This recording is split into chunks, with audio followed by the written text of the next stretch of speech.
salute, salute, salute, salute. Peace and power. All peace and power to the people that struggle. I thank the universal truth and the absolute laws of nature for guiding me, protecting me, and giving me the strength to endure the imperfect. I shall attack with vigor, making progressive moves. A divine mind knows, a divine mind shows all things work in divine order. All things work in divine order. All things work in divine order. I love my people. I love my people. Peace and power. Peace and power. Salute, knife, salute, Todd. Peace and power. Peace and power. How is everybody? What's going on as we all file in? As we all file in tonight, I I want everyone as you're coming in uh, to use whatever strength you have, uh, whatever connection you have to the universe, to give all healing powers that you have and send them to our sister V, our Oaktown representative, our community representative, our comrade, our queen comrade V. Her brother is ill right now. He suffered a stroke last night, and um, he's just been placed on a respirator. So I want everybody to send all healing power her way. I'm not sure if she's going to be in the building tonight. Zigzag zig, Lord. Peace, Talib. Salute. Peace and power, Moreno. What's good? Haven't seen you in a minute. So I'm not sure. Gongu. Yes, sir, Ma. Yes, yes. So I'm not sure if V's going to join. But if she does, definitely let her know that, we're all sending our strength her way. Um, I also have another queen comrade out of NYC whose mother is battling an illness, and she's also in a hospital fighting for her life. And I definitely want everybody to save space for them. Also save space for my father-in-law, who who, as you all know, well, I've spoke on many times, is battling Alzheimer's and dementia. He's been in a home um, almost 4 years now, battling. It's a terrible financial strain on us as a family, but he just fell ill. So we wish all of them strength, healing powers, and that's what we do, you know, as a community, and that is something that we have always done. We have mustered enough strength to push on and to use those energies and give them to those who need it the most.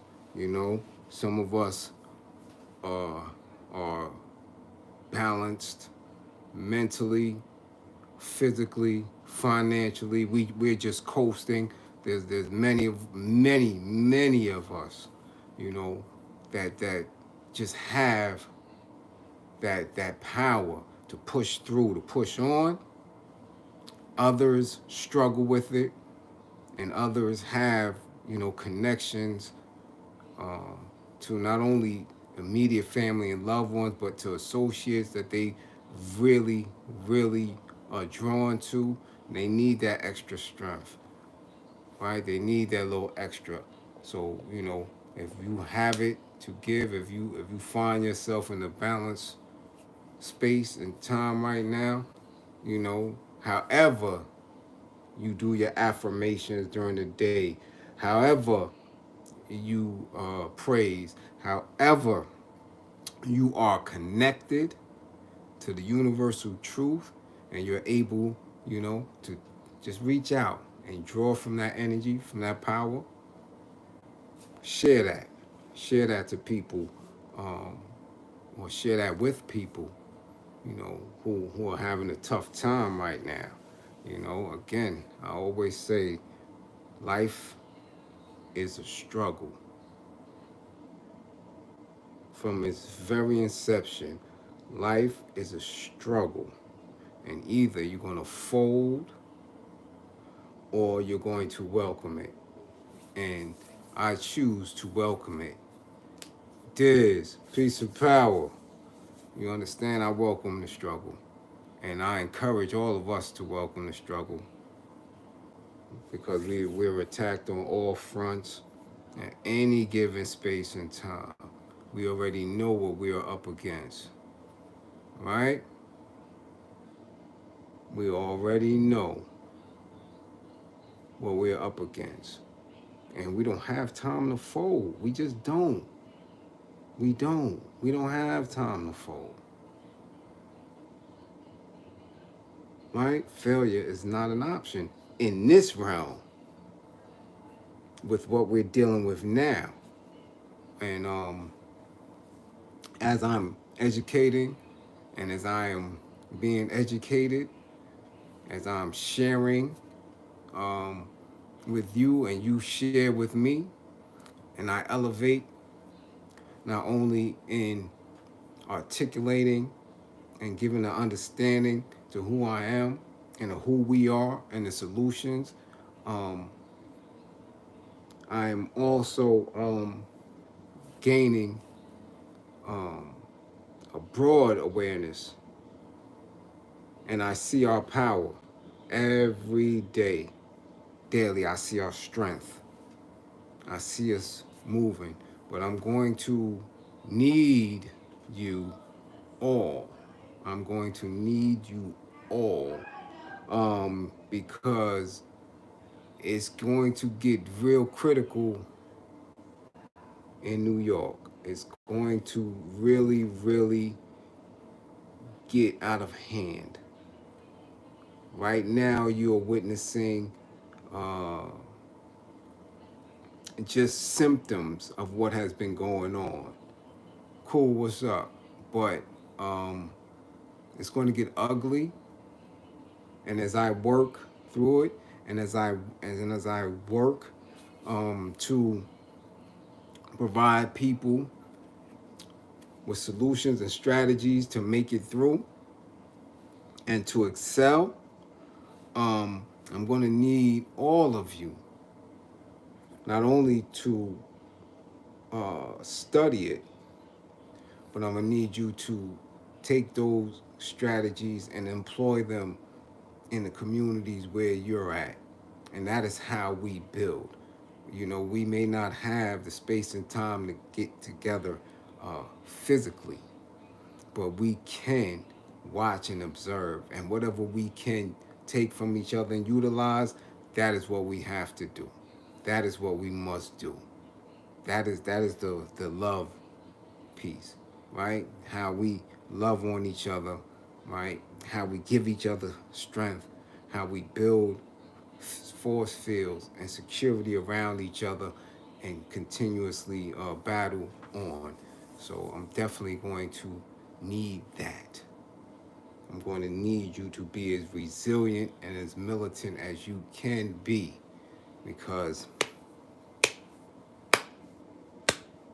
as I said, I never mean to brag or boast about it, but it just is what it is. New York is the testing ground. This is the mecca for everything, right? That is political, for everything, right? That is military strategies and attacks and policing. This is the mecca because the population is so dense. You understand?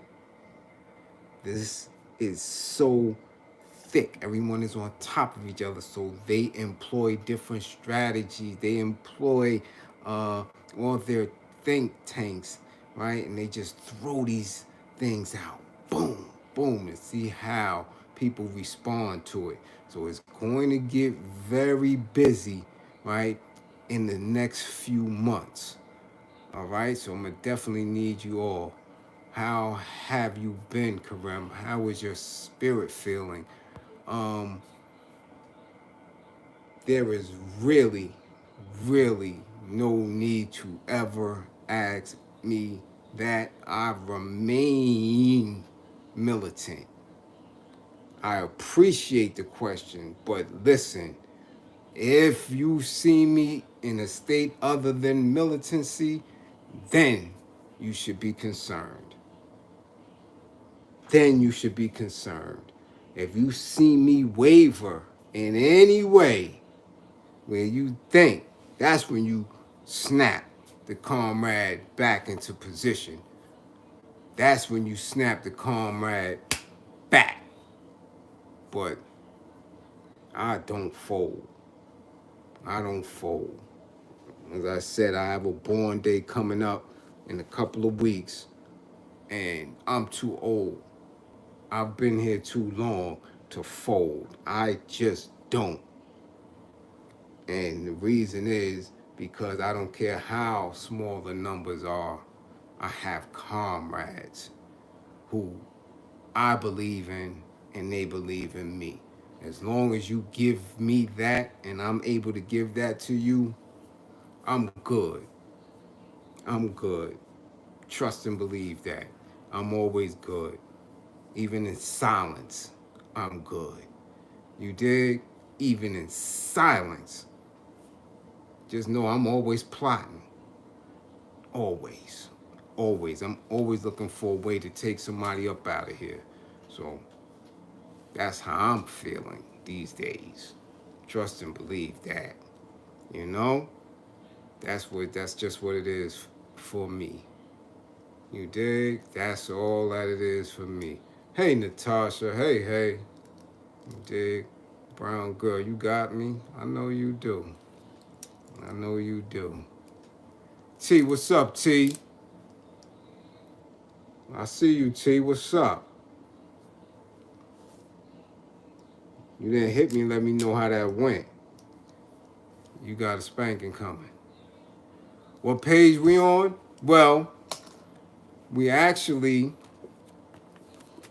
right, here we go. Assata, we all know. If anybody's new to the channel, if anybody's new to the book club, they know that this is the book that we've been on, and this is the book that we're going to be on, right?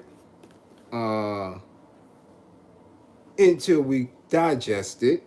We were on chapter 4, right? And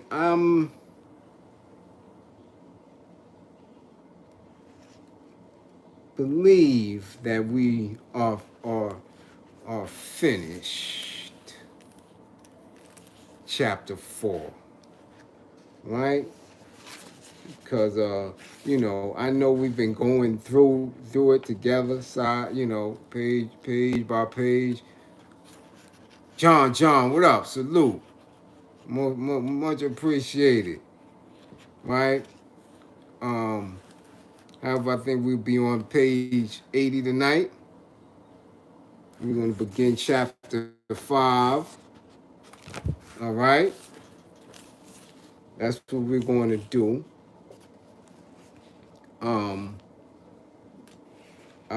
You know, I don't, that part there, yeah, yeah, yeah, yeah, yeah. You know, we'll get right in that. Smith, what's going on? Huh? Virgo? Malik? All right? We're going to start chapter 5. And before I begin, I had a very spirited exchange on Instagram earlier today.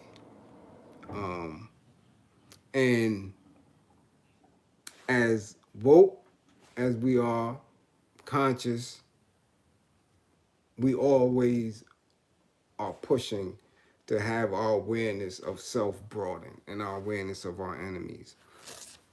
There's certain things that I have no sympathy for.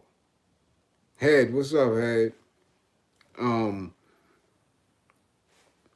Law enforcement and them losing their lives in duty.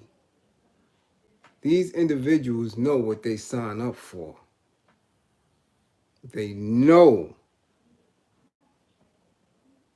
the dangers of their job.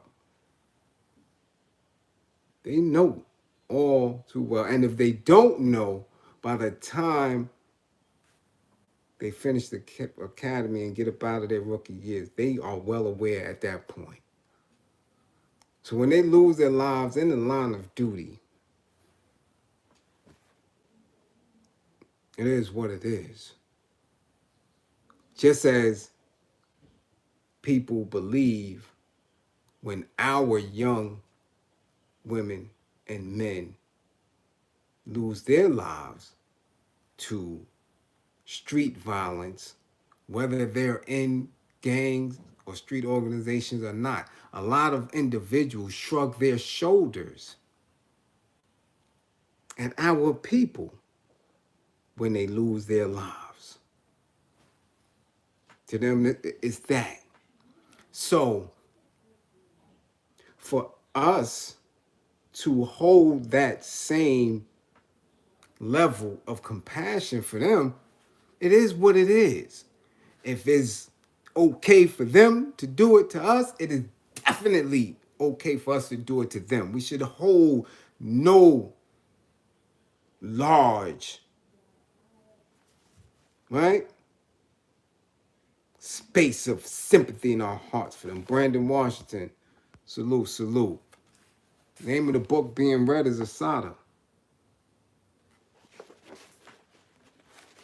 Right? So,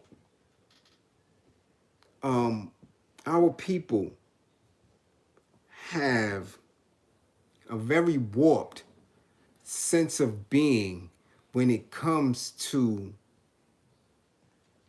death, especially when they see or know of people within their family unit who are officers, who are in security, who are, federal agents, who are in all type of different fields where they are armed and in very dangerous positions. Then they want to hold a whole bunch of empathy for things that are going on. I don't feel that. And I have, when I tell you I have immediate family members on the job in all the spaces. NYPD, NYDOC, Department of Corrections, even postal police. It is what it is. It is what it is. You know what you suit up for every day. The difference between when they get hit and when one of us get hit, because we don't suit up. We wear this black skin. This is our skin. This melanin is us. This is who we are. So this is not a choice. When we go outside and we lose our lives because of our skin, because somebody made a judgment call as who we are because of our skin, and people shrug their shoulders and have no sympathy or empathy for us, have no sympathy or empathy with the conditions that we have to come up in, and they can, then when they suit up in a uniform of our oppressors, of the systems, of the institutions, of our enemies, oh well. If you didn't know what I thought about it then, you know what I think about it now. It is what it is. I wouldn't care if you're 20, 21, 25, 20. I would not care. Same with soldiers. When you're coming up under the flag, when you're coming up under this institution, when you're coming up under these scales of justice, you know what you're signing up for. If you are ignorant to that fact, which is why I always tell you, we have no room for ignorance of their laws. We have no room to be criminals because there is no excuse. Understand that. Revolution is not criminality, and criminality is not revolution. We are liberators. We move for liberation, for freedom, for a space to think and live out our potential here on this earth, in this universe, where no man should ever disturb that. They have no right to. So when you do that because of the color of our skin, because of the economic situations that you placed us in, and then you take our life or imprison us,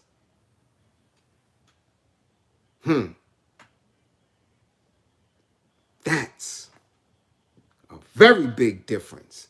That is the difference between us having empathy and speaking out against an 11-month-old child getting shot in a gun battle between two holes and someone who's performing his job and in the line of duty gets hit by some enraged, mentally disturbed, engaged and triggered criminal. There's a difference. And if you don't understand that difference, then you're not ever equipped to sit in my space on a regular basis. You're going to be triggered because I don't care. I have no empathy for it. My soul bleeds for the baby. My soul bleeds for the elders. My soul bleeds for the sisters who can't walk the street without getting harassed by every and anybody because they're over sexualized. Their image, their dignity, their right to exist as black women. My soul bleeds for that. Not for nobody who puts on a uniform and has a gun and a badge and make the decision every day to go into that war zone. It just is what it is. And especially if you have a pet. I don't want to shake people up, but there's a psychology that comes with pets, owning them, and your need to be an oppressor and an ego that's attached to that. I won't speak on that today. But when you combine all that and you're a melanated person, something up here is not balanced. It just isn't. So again,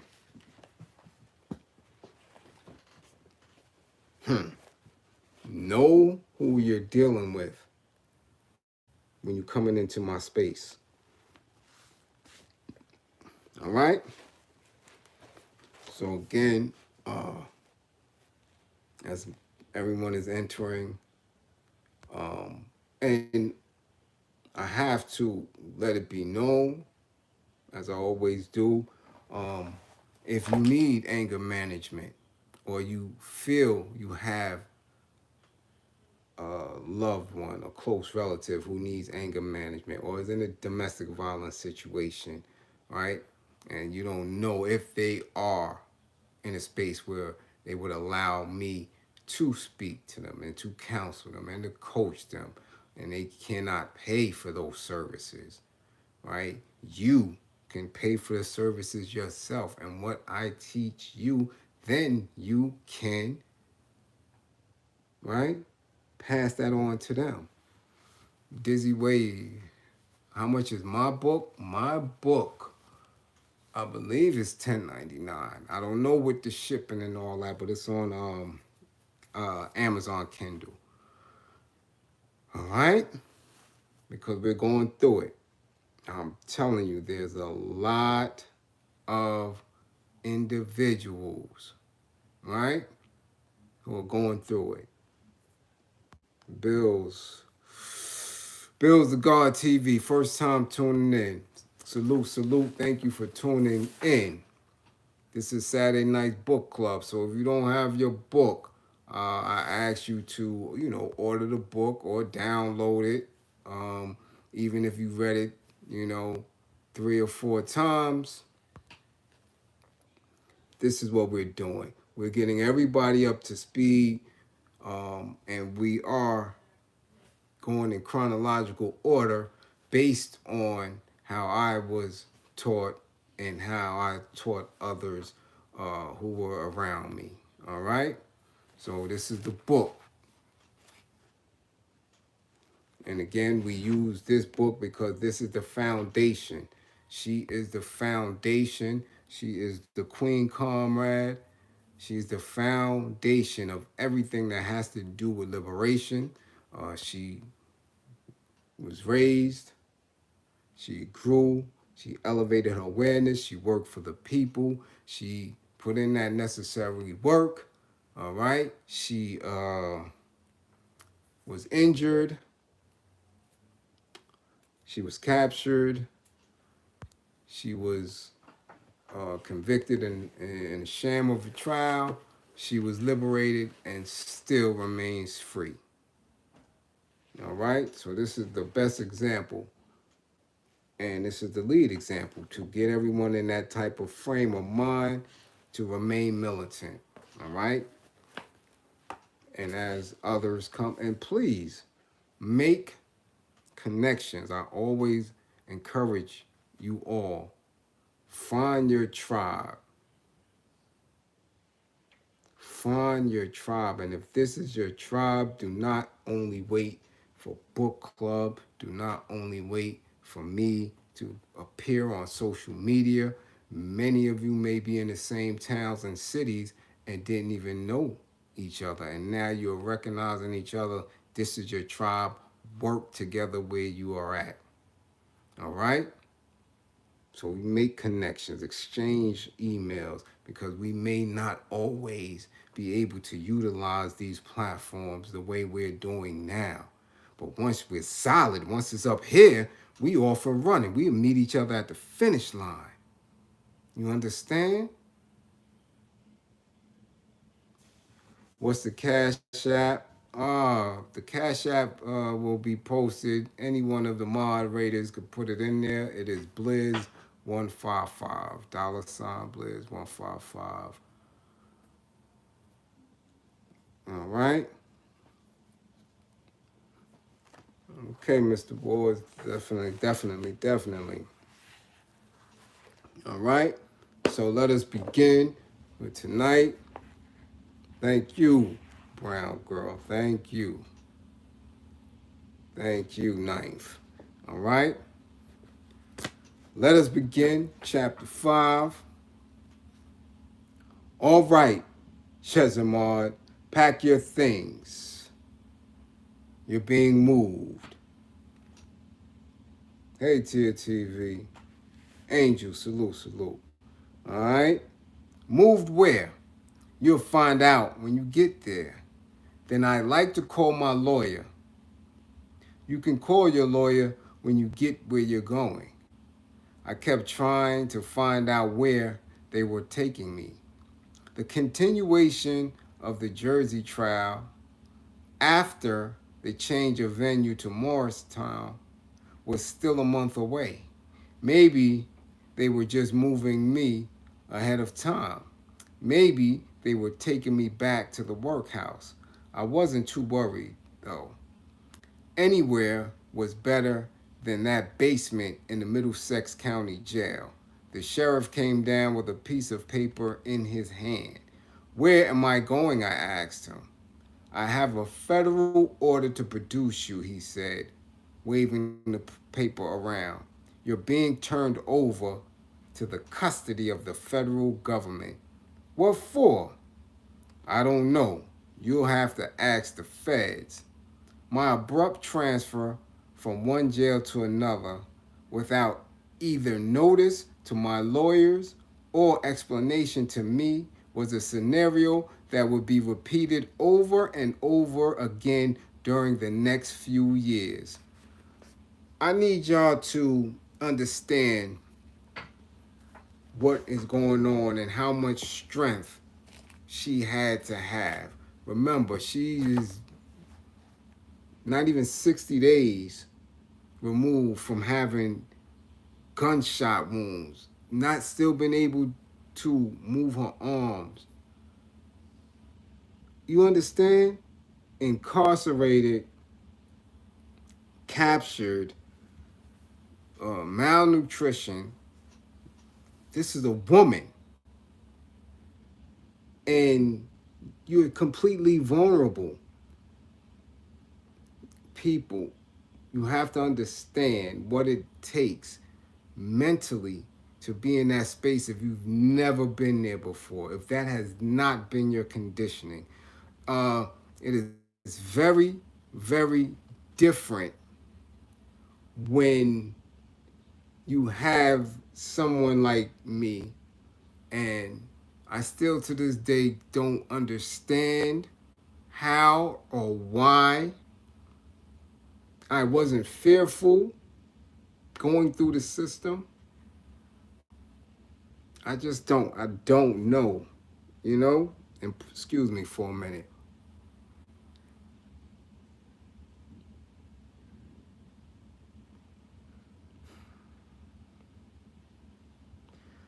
I'm telling you, the care whether or not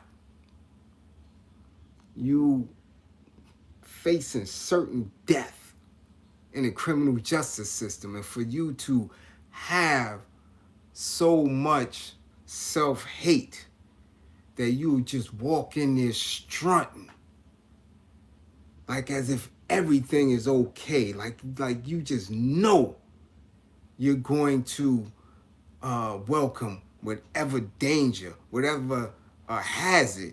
That is just idiocy. It is just stupid for us to be conditioned like that. And I mean, I can recall going through the system and not being fearful, being cuffed, not knowing that that could have been the last time that I was ever to be seen alive again. And to go through that numerous times. Yo, it is a head game. The conditioning for you not to be fearful of that. Like all of your potential, your entire life is out of here. It's just thrown out. Once you get cuffed, anything can happen. Anything. We've seen it in the case of Sandra Bland. And a young man that was brutalized on Rikers Island. His story is nothing. I don't mean to dismiss it, but there were thousands like him. And I can give y'all a whole different build on that. There were thousands that were laid up with minimal bail, but their families couldn't get them out. And they was, brutalized on Rikers Island. So for him to come home and to make it home with all the notoriety that was behind him and all the push from him to take his own life, something was really off up here, because I've seen that 1,000 times. The kids going through that right now. That hasn't changed. But for us to be conditioned to go through that and to not even, shrug your shoulders. I can't tell you how many times I went through that system. I can't tell you how many times I was brutalized, beat up by police, hit in the mouth with their guns, spit on, kicked, threatened death. And I shrugged shoulders. I like, whatever. Thank you, Brown girl. Yeah, Khalif Brown. Thousands. Yes, London representing. How are you doing, Rogers? Nadine, what's good? Brutalized. And that's a conditioning. And whether it's through musically, the culture, because again, hip hop wasn't there when I came up. I'm a child of hip hop. I started it. Shakur Khalif was your friend, huh? I'm telling you. There are thousands of him that went through that same exact story. Same exact story. But that is a conditioning. And the reason why I feel it, because he wasn't from that. The reason why I tear up when I watch How They See Us or When They See Us. Right? The exonerated file. Right? Because they wasn't built for that. They just wasn't. They weren't built for that. And somehow coming from East New York, from Brownsville, Brooklyn, we was built for it, man. I'm telling you. And it's bug to think about, because I wasn't a bad kid. I was extremely intelligent. I'm telling you, I was always in the top classes. Skipped in middle school, graduated high school early. So how was I built for that? How was I able to just walk through that? To be in the system 7 days when your parents don't even know where you're at. In back of paddy wagons, a paddy wagon. Till you get to central booking and get out and do the same thing again. I'm telling you, there's a mental conditioning that disconnects you from the severity of that. So when I'm reading this, you gotta understand that this was a woman who knew what she was saying, who knew how she was organizing and how she was moving, to now be captured and them to come in there and tell you pack up. When I tell you, that is so unnerving, because you have no idea where you're going when they tell you to pack up. Salute, E, salute. You have no idea how nerve-wracking that is, Ms. Devon. You don't. They come in the middle of the night, pack up. To be completely vulnerable like that. You should never ever want to be in that position again. Because no matter who you think you are, when you're in that position, you're no one. You can be extinguished at any given time. So this is what we getting when we are going through this book. Not sure if you answered this before, but when did you first read this book? I first read this book in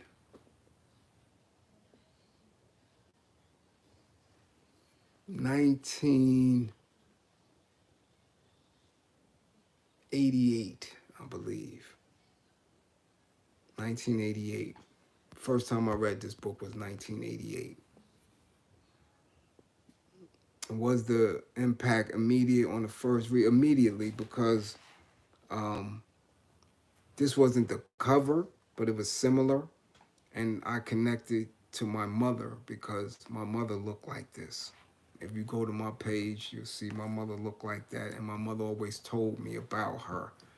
Um, because again, um, this is, in, my family was always active.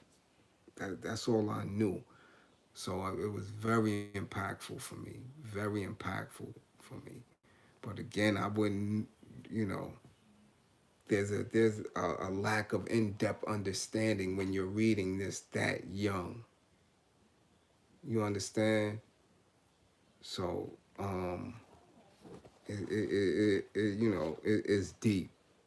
And I want people to understand that we are not criminals. Criminal lifestyle, we can look at it and acknowledge it and know it for what it is because we grow up in these impoverished conditions, and we recognize those who go against the grain, who go against what they deem as law, and you kind of celebrate it and smile because they're going against the grain and not allowing themselves to be defeated.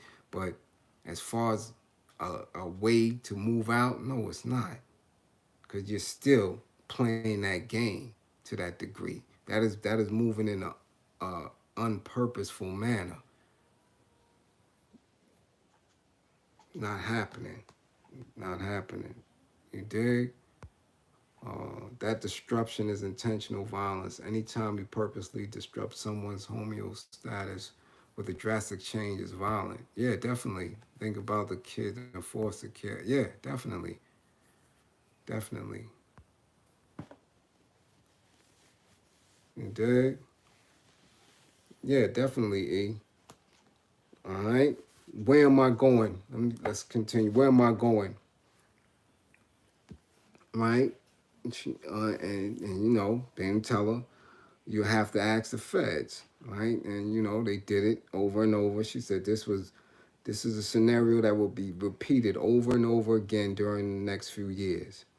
After our motion for a change of venue from Middlesex County was granted in October 1973, I was returned to the basement of the Middlesex County Jail, where I believed I would remain until the trial resumed in Morris County on January 4th, 1974. Evelyn immediately swung into action, contacting the National Jury Project to explore the level of racism in Morris County and preparing a number of motions she anticipated would have to be made before the Morris County Court. In addition, she was working on the continuous motion to remove me from solitary confinement in the Middlesex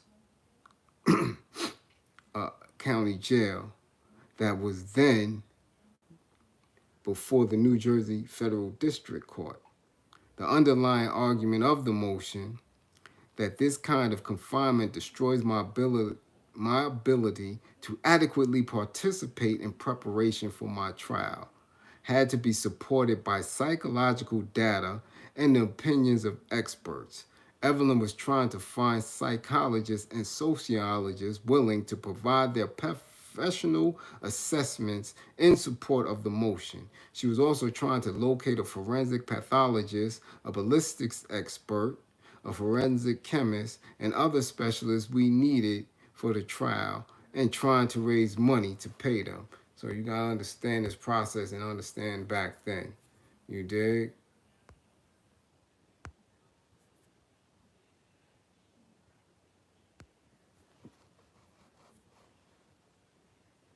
We're not talking about that.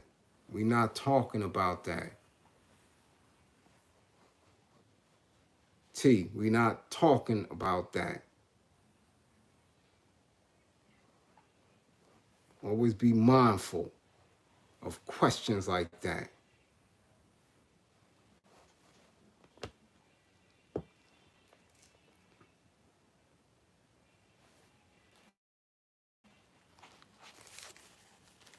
I was aware that there were two indictments outstanding against me for alleged bank robberies.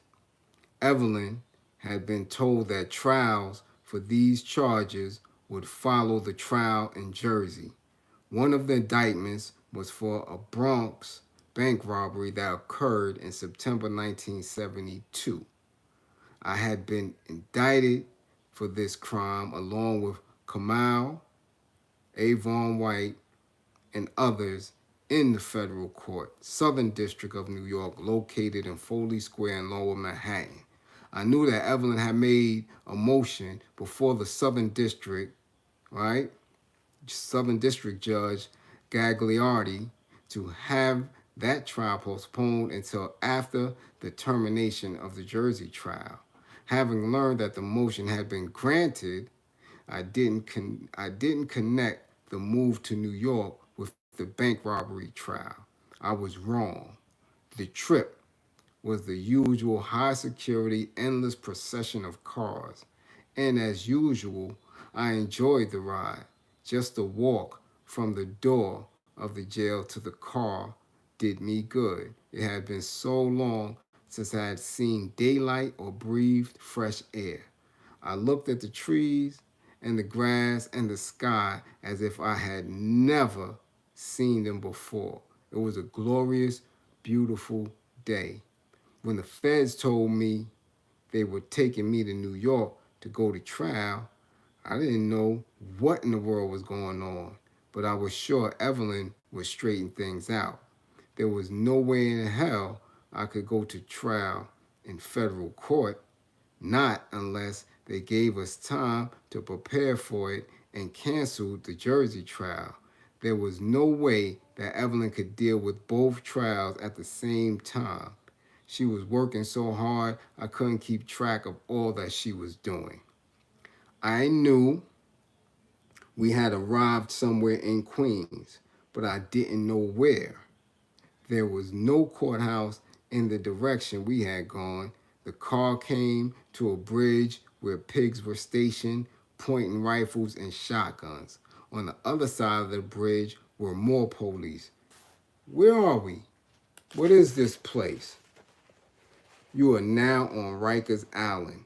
This will be your new home for a while, the marshal told me.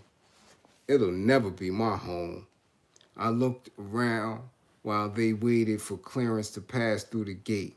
There were huge, ugly buildings in front of us, not old or dilapidated as I had imagined when I pictured Rikers Island, but institutional looking nevertheless. Are all these buildings jails? I asked. Yup, said the marshal. They're all jails. There are a lot of criminals in this world. Everybody in jail isn't a criminal, I told them. And they've got a lot of criminals locking people up. They've got a gang of criminals in the White House. The marshal just grunted. The car turned into a modern brick building. There were no old-fashioned bars, just jaloused window bar combinations. I was brought into a large receiving room and locked into one of the small rooms that lined the sides, empty except for some benches and a dirty bathroom. After a long wait, I was taken out to be printed and photographed. I was returned to the room, then called out again to fill out forms. I immediately got into a hassle about the forms. I had left the line for address blank. Where do you live? I don't live anywhere. I'm in jail, and I've been in jail for 6 months. Well, where did you live before that? I don't remember, and it was a lie. And it wasn't a lie, excuse me. I remembered the place, but I couldn't even begin to tell anyone the address. While I was underground, I made it a habit never to remember addresses. I used landmarks to remember a place, and I never had trouble locating any place I had been to once. But even if I visited it 100 times, I never looked at the address. Well, where does your mother live? Why? We need an address. I haven't lived with my mother in years. Well, give me the address anyway. I don't know if my mother would want you to have her address. I'll have to ask her. The guard insisted, but that line was left blank. The guard was a black woman with an afro, and there was another one next to her with a lopsided wig on. She was black too. In fact, most of the guards I had seen so far were black. I was quickly to find out that the overwhelming majority of guards in the female jail at Rikers are black. But when they opened their mouths and expressed their opinions, you wondered. But that's another story.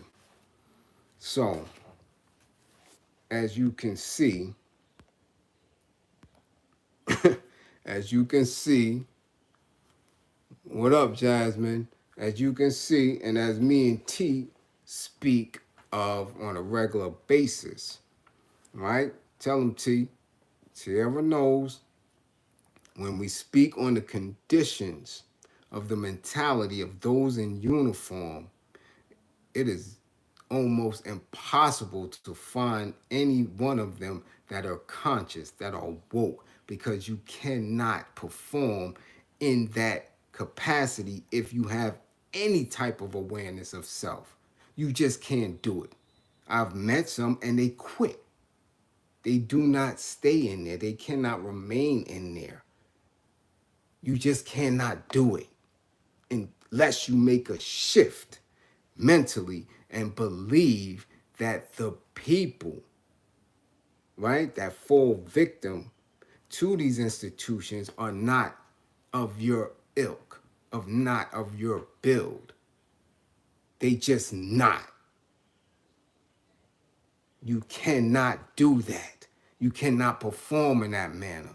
And he'll tell you, you can't do it. Something has to be off for you, right, Ma? For a man to have to look in the ass, in the grippers of another man daily, or groups of men. Like, how can you perform that job if you're conscious of yourself, if you're woke, if you're aware? You can't be looking in people grippers all day, every day as an occupation.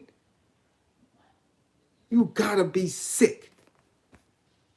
Something is wrong. And it elevates. And it elevates from the individual who is a guard, prison guard, to an officer of the law, to a military soldier, to a federal aid. These are people who have to be in a certain space up here because they make you. It is not even a brainwashing, it is in conditioning. You have to, through rote, through regimentation, through continuously showing you a disparity between them and their own people. And this is what I'm saying. We can't, this was left. She tried her damnedest to clear this out. That's what the Black Power movement was about. They tried to make a way for us not to have to remain in these conditions. And we have to do better to make sure that ours don't have, as long as these institutions are around, our people are going to fall victim to it. It's just that simple. You cannot go in it and think or believe that you can change it. It doesn't work like that. So it has to be destroyed. It has to be broken down from the top down. So this way, there's not a choice. It can't bite our babies because it's not there.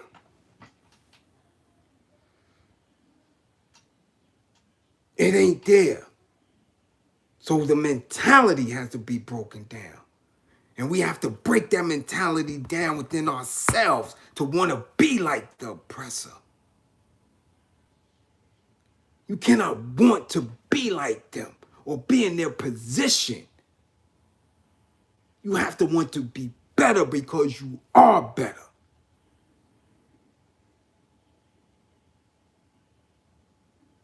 This is why materialism is bad. This is why capitalism is bad.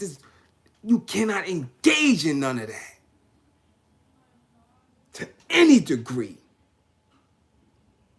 That is our problem. We don't go in there and work against it. When you go in there, you work with it. You take oaths. You do all type of things. I know, I'm telling you. I've been there. I sit at them tables. I know what it is to pick up Robert rules of order and know how to conduct meetings. I know what all that shit is about. Taking oaths for political parties. Taking oaths to be in position when you're an elected. There ain't no shifting from that, because the minute you shift, it's an automatic response to get you out of there. There's no shifting in that. That's why I don't care if you're president, if you're governor. There's no shifting in that. None.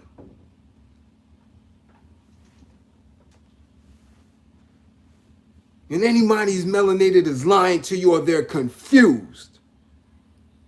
They're delusional, or they're a straight demon trying to shift you. Understand that. That is what being really conscious and really woke, to see what is the end result of that action.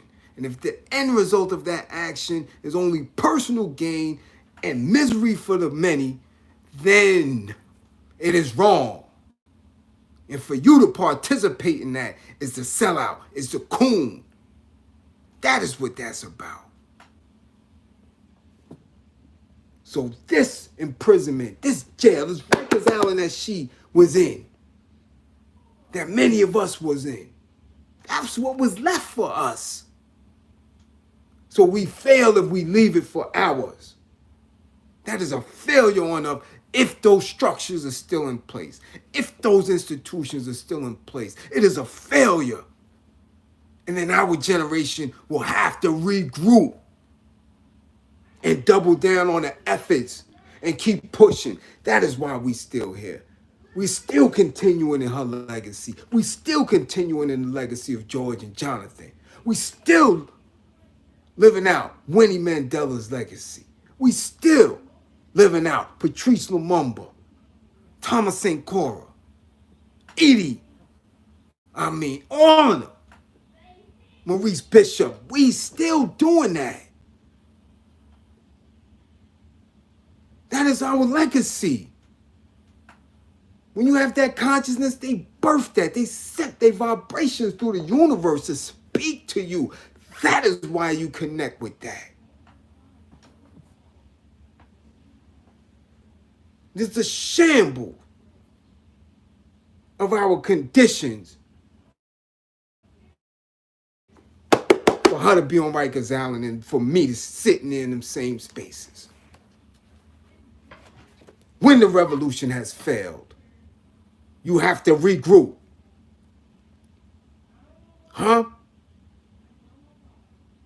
Get stronger, get energized. Which is why imagery is so important. That we watch and we see.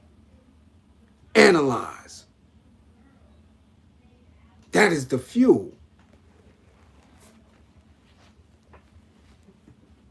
Again, I was quickly to find out that the overwhelming majority of guards in the female jail at Rikers Island are black. But when they opened their mouths and expressed their opinions, you wondered. But that was another story. And she's just saying the guards. I can tell you for absolute fact that I was there, and there were buildings where everybody, from the warden to the depot securities to all the white shirts, and all the COs in the kitchen civilian staffs and were all black. And they will watch you get your ass beat, maimed, cut. And they will do it themselves. So how messed up are we as a people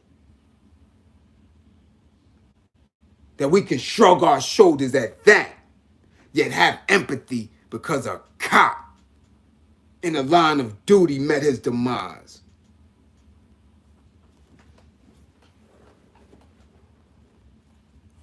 Y'all at the right location this Saturday night.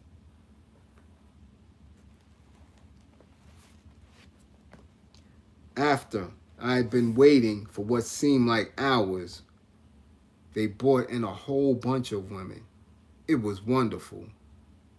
They were real, live people talking and laughing. It had been so long since I had even heard a conversation. I just sat there staring at them. I know I must have looked like I was crazy staring like I was, but I just couldn't help it. I was overwhelmed. I could barely talk, though. When someone asked my name, I stammered and stuttered. My voice was so low, everyone constantly asked me to repeat myself. That was one of the things that always happened to me after long periods of solitary confinement. I would forget how to talk. The next phase was the strip and search. There were two groups of women, those who were returning from court and those who, like me, were new admissions. We were directed to stand in little booths and take off all our clothes. Then we were told to turn around, squat, run our fingers through our hair, lift up our feet, and open our mouths. This was for everybody. The next step was only for the new admissions. They put us in shower stalls without curtains. We were told to take a shower and then were given this stuff which they told us to put in our hair and on our pubic hairs and wash with it. What is this for? I asked. It's for lice and crabs, the guard said. It was humiliating.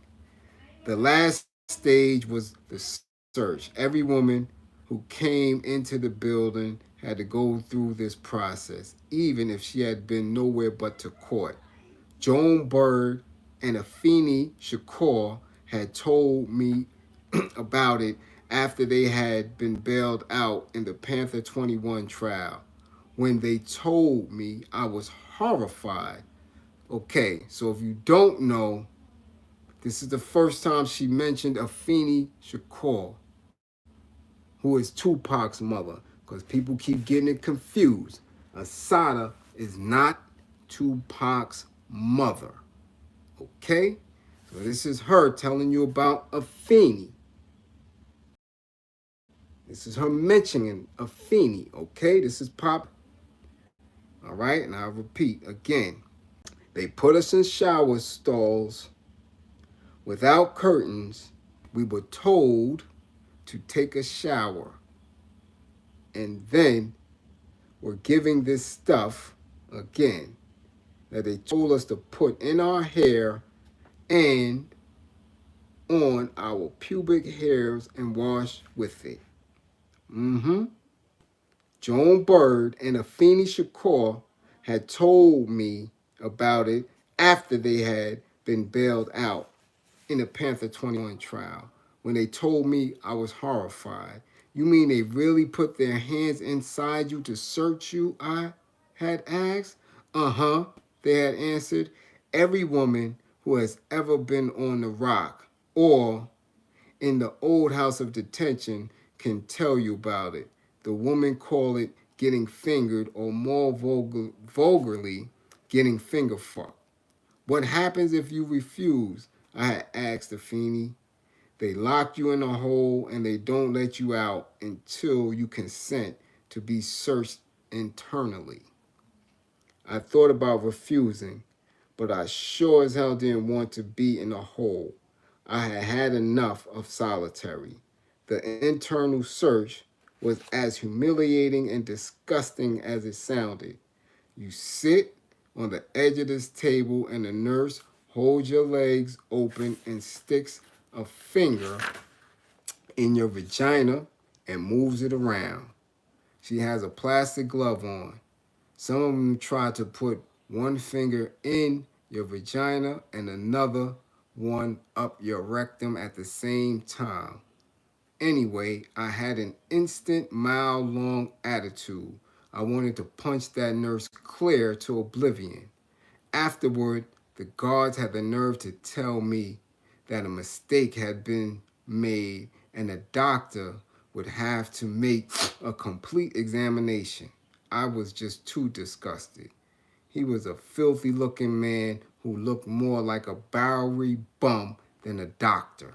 He coughed all over me without even covering his mouth, and his fingernails looked like he had spent the last 5 years in a coal mine. The only good thing about him was that he was quick. He rattled diseases off like he was an auctioneer and asked me if I had them. Then he gave me a 1 minute examination, took my blood, and that was it. I was kept in the receiving room until long after everyone had left. Then a pleasant enough guard with a scar on her nose and mouth took me to my cell. We went down a corridor that seemed to be a mile long to a hallway where a guard sat inside a glass cage. Buttons and knobs and lights decorated the cage. It looked like the inside of some kind of spaceship. Open up 5, the guard who had brought me said. There was a thumping sound, and then a humming sound, and then nothing. You can go to your room now. Go where? I asked. Just walk down the hall, and the door will be open. You'll see it.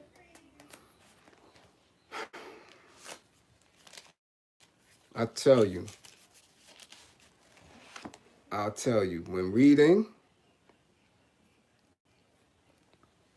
and understanding these conditions, you need to tell these young girls to cut the bullshit out and to stop being fascinated with individuals in the street. I'm telling you. I'm just telling you. Anybody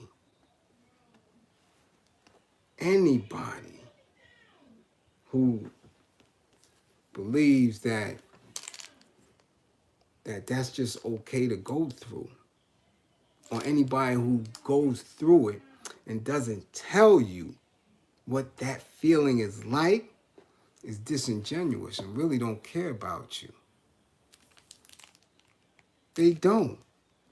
I tell people the truth all the time. I tell young dudes the truth all the time. You don't want no one looking in your ass all the time. If that's the case, then you telling me something about yourself. If you can go back and forth through the system, you telling me something about yourself. Ain't no way in hell I'm going through that. They want to talk about buck breaking in the entertainment industry, but not tell you about buck breaking in the justice system. Come on, man. Come on. Come on. The justice system, they do that to you all day, every day.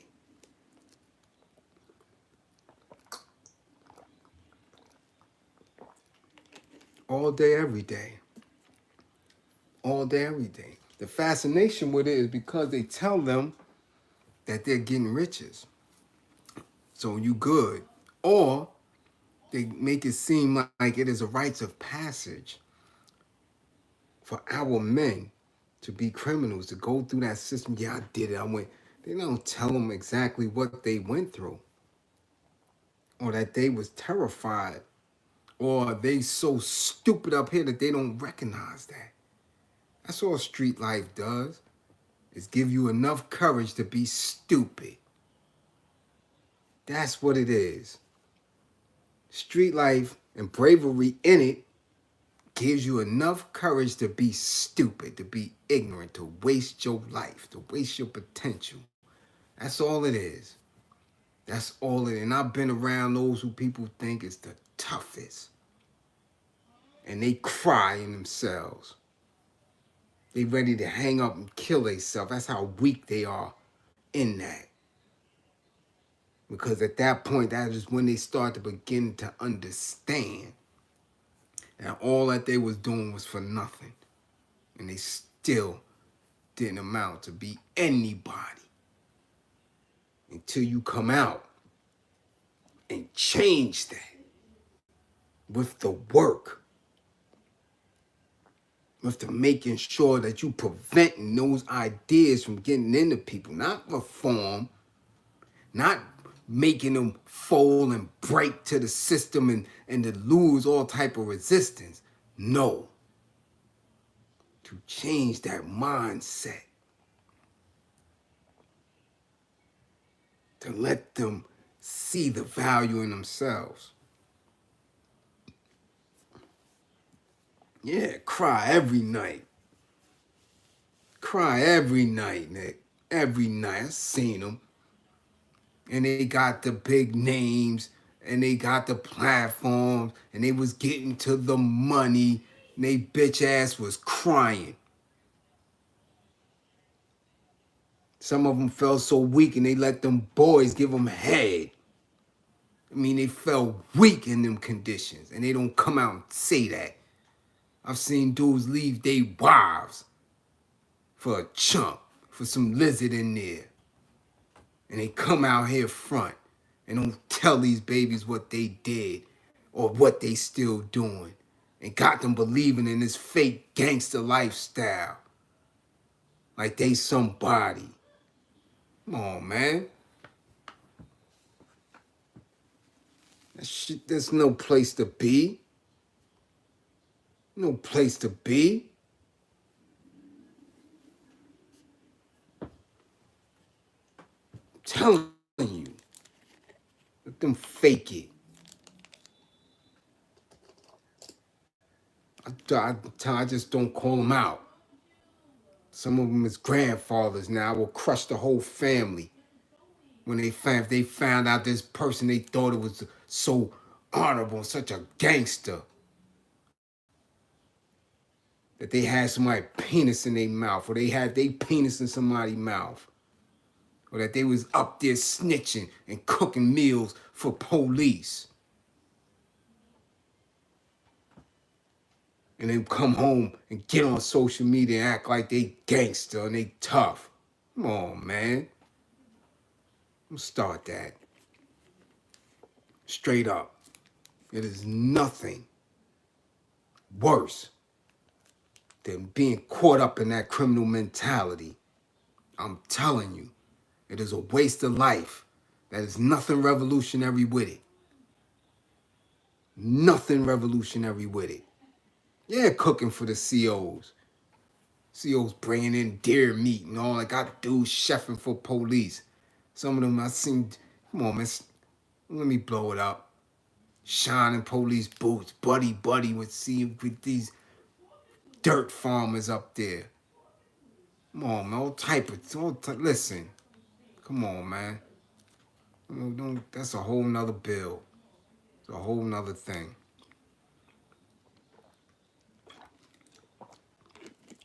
You gotta have a revolutionary mindset.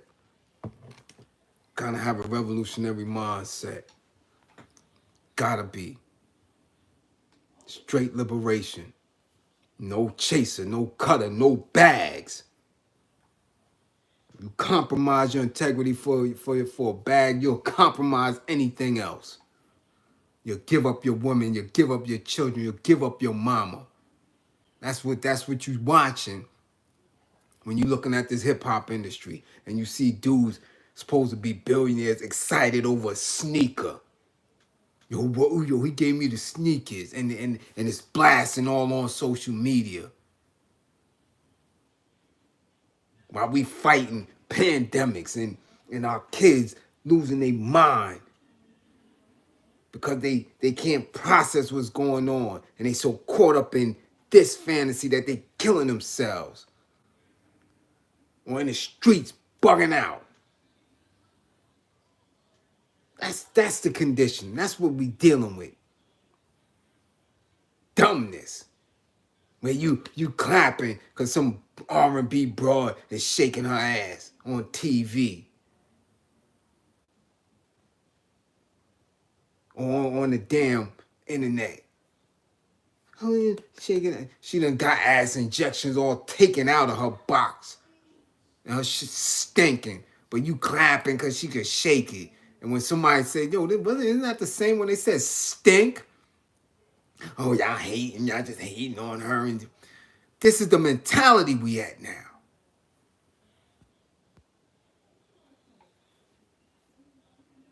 Gotta understand that. It is conditioning.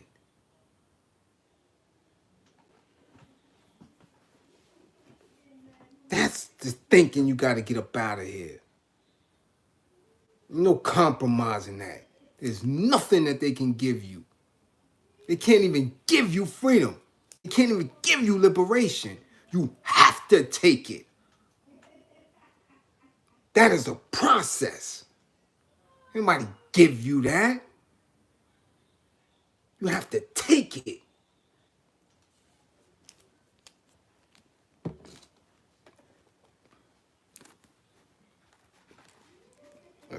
Listen. I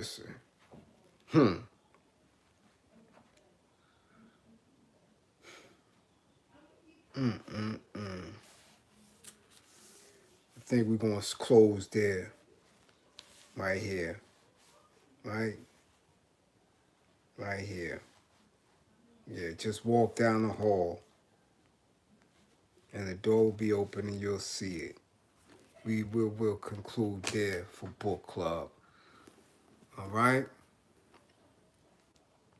That's where we'll conclude there for book club. I know this is my tribe. Anybody new to the tribe, Cash App and share.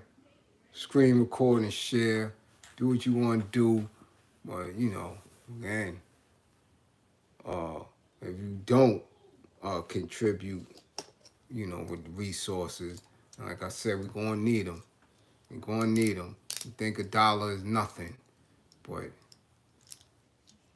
82 people, that's something. I could feed a family somewhere with that. You'd be surprised.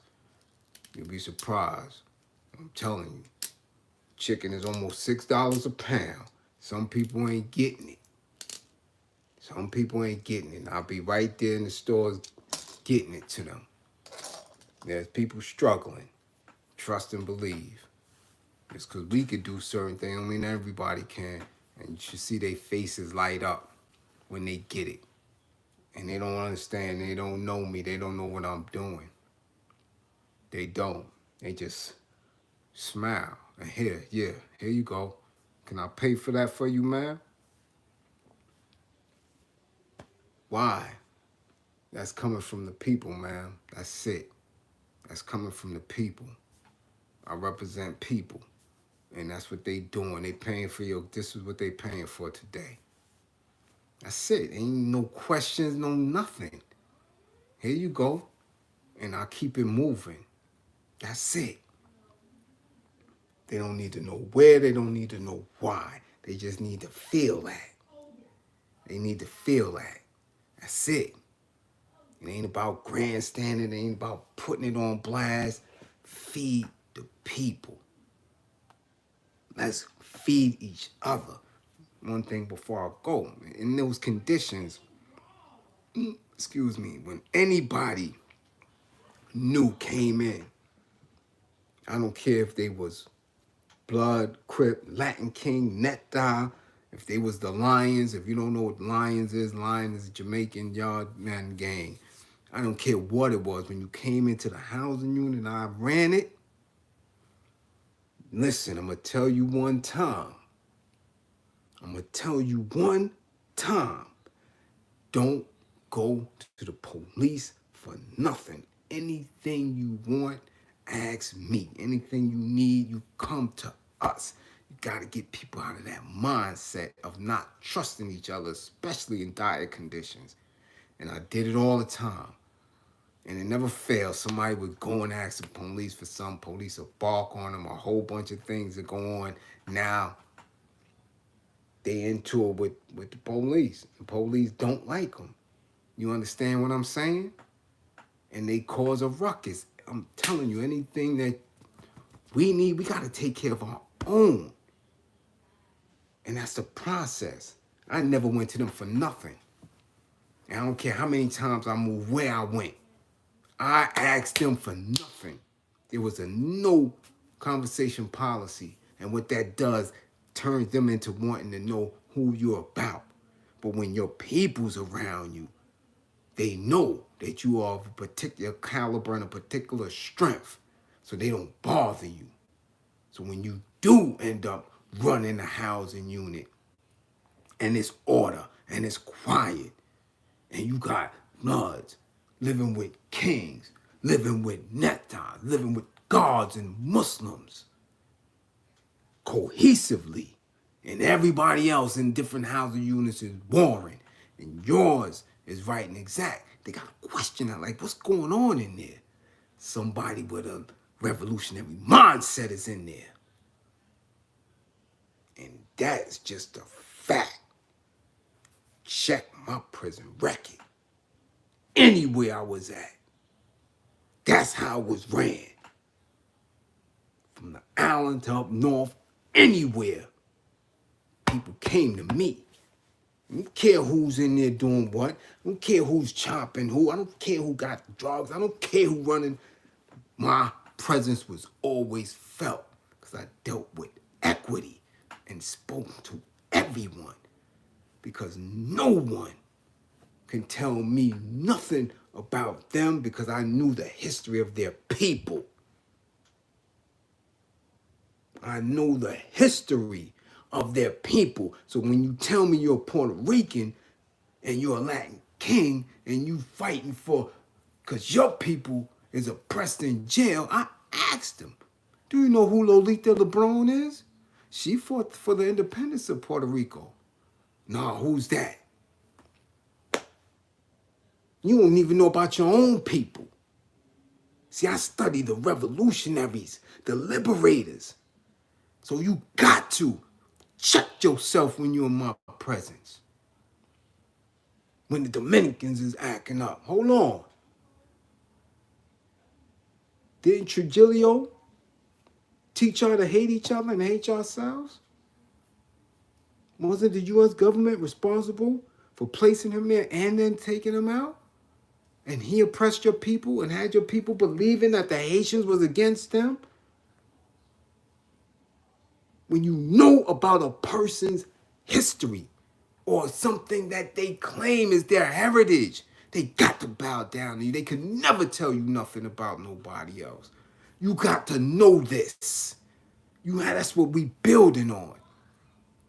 Because there's comrades globally. And when you understand that, you stand tall wherever you at. That's your square. There ain't nothing to know about us. We were raised knowing about ourselves. We were raised knowing what they want to deem Black history. I know that like the back of my hand. These books ain't nothing. I know this. I know my... What about everybody else's history? What about the written words on everyone else? So they can never be racist against you when you tell them who they are. They got to respect you. And they can never be your ally if they come in your face and speak their language and don't try to teach you their own language.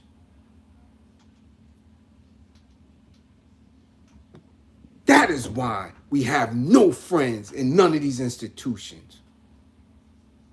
That is why this government will never be a friend to you. And nobody who takes them oaths, who sit there in the Robert's Rules of Orders format and are claiming masonry or claiming fraternities or claiming any of these institutions that will never be the friend of the woke. Their aim is to oppress or kill you. That is it.